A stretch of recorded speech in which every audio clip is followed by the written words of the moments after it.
back to our pre-budget special series, Ideas for India. Today we discuss what the budget can do for agriculture in rural India. I've been speaking with economist Abhijit Sen, a former member of the Planning Commission, Rajesh Jejurikar, Tractor and Farm Mechanization CEO at M&M, and Saugata Gupta, the head of Marico. Dr. Sen, let me come to something more concrete. The crop insurance scheme, what do you expect could be announced, and what will make for a successful crop insurance scheme? No, in fact, I think you're looking for numbers, and I think this is the number to look for. Crop insurance has been around for a long time. The significance of the more recent announcement is that the premium rates will be cut. Okay. And that the insurance payments will kick in at a much earlier stage. That is not at 50% loss, but at 30% loss. Okay. Now, both of these basically mean that the outgo on insurance would have to go up quite substantially. Because you're going to have larger claims payments for lower premiums. Now, to back this up would require, in my opinion, at least a doubling of what the insurance payments used to be so much, and possibly a lot more than that. Okay. Our total insurance charge on the budget has varied, obviously, because it's higher in a bad year and lower in a good year. Yeah. But it's been of the order of around 3,000 crores. Okay. It's varied between about 1,000 and 3,000, but in a bad year it should be about 3,000 crores. With the old scheme. Yes. And I think what I would certainly look for is there an adequate amount of funding to actually make this a reality? Of course, the government will be lucky because it's extremely unlikely that next year will be a bad year again. Okay. So they may not have to spend all of it, but it's important to make sure that the premiums have been paid. Okay. And the allocation is there in the budget, which may not come in necessary if the insurance claims are not there, because the monsoon is a good one. Okay. Mr. Gupta, what is your take on what the government might do to improve agricultural marketing and make a common market for agri-products? I think this is a difficult subject, and I think it has to move gradually, but as far as we are concerned, obviously we have a certain other method where we have disintermediated, we directly source from the farmers. But I would think that something on the simplification of the APMC will be good for the industry and actually good for the farmers long term. Mr. Jejurikar, repeatedly efforts have been made to release the hold of the APMCs. Is that one area that you would look for in terms of announcements? Yes, certainly, and with the thrust that the government has on digitization and with the kind of proliferation we see of smartphones and data enablement in rural India, I think it's time for a e-platform based transparent marketplace, and I don't think the time is too far away when it can make a significant difference in India, with internet connectivity improving, with access to smartphones going up dramatically.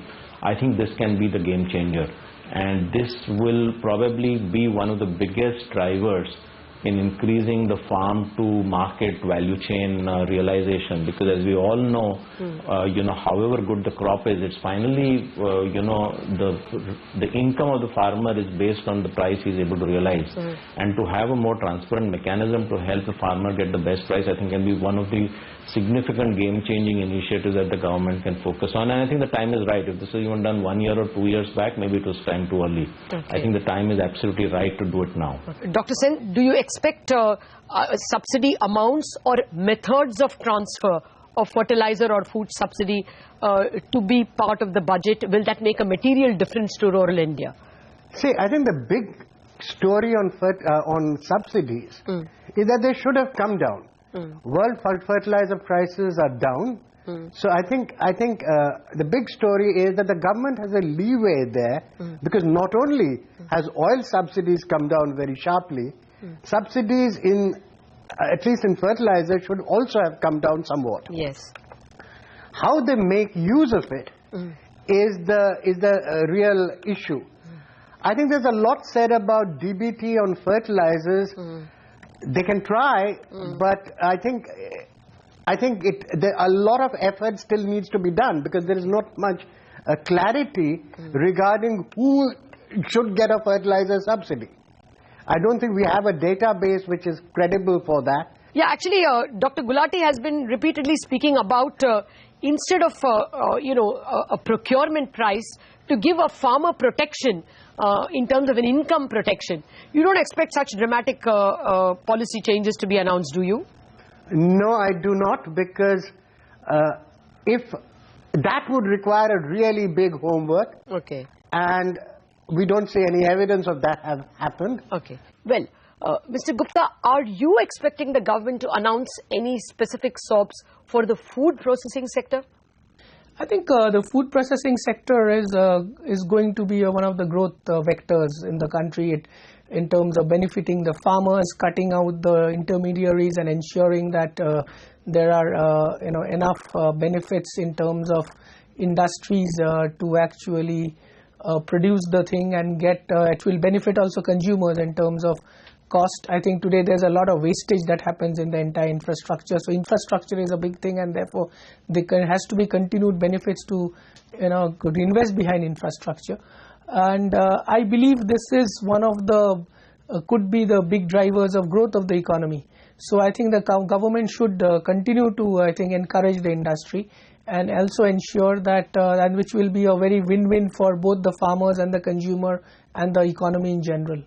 Dr. Sen, one of the reasons why terms of trade changed and went against agriculture in the last 4 or 5 years has also been that construction activity has been very poor. There was again a study which Dr. Gulati quoted to us when we last spoke to him, that between 2003 and 2008, because of the extraordinary increase in construction activity, rural workforce fell by 11 percentage points. He said something from 64% to about 53%, because that much got drawn as construction labor, which is why rural wages went up. So he was making a link between construction activity falling and therefore rural wages falling.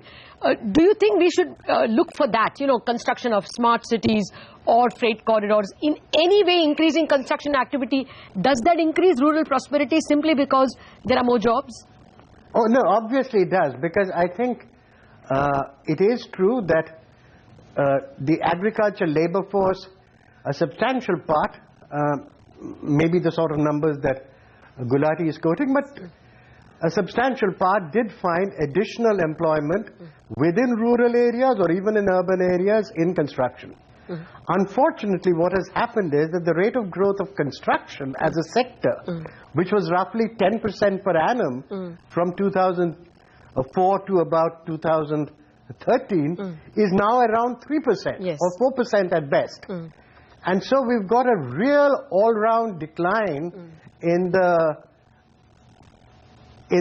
construction activity in the country in general, reflecting really our low overall investment rates. Now, that's a big question. I mean, that's not coming from some of it is coming from agriculture, but that depends on agricultural incomes. Yes. But much of it has to do with stimulus elsewhere. And the main stimulus would only come if the private sector corporate investment picks up. Absolutely. Or urban investment in residential construction picks up. The second I don't see happening. There's too much, empty houses lying around. Okay. Well, very quickly to finish that argument with you, NREGS numbers, if a higher amount is announced, would you think that rural development has got a leg up? See, I think the numbers should be higher, not because of giving a leg up or anything. As I said in the case of insurance, if you announce something, there should be money to back up what you say. And what we've seen in NREGA is that there was a scheme well laid out. It had exactly all the parameters saying, 100 days, so many rupees, and we didn't have the money to back it up. All right, gentlemen, let's leave it at that. Here are the key takeaways from my experts. One, don't expect too much for rural India, since agriculture is both constitutionally and practically a state government responsibility.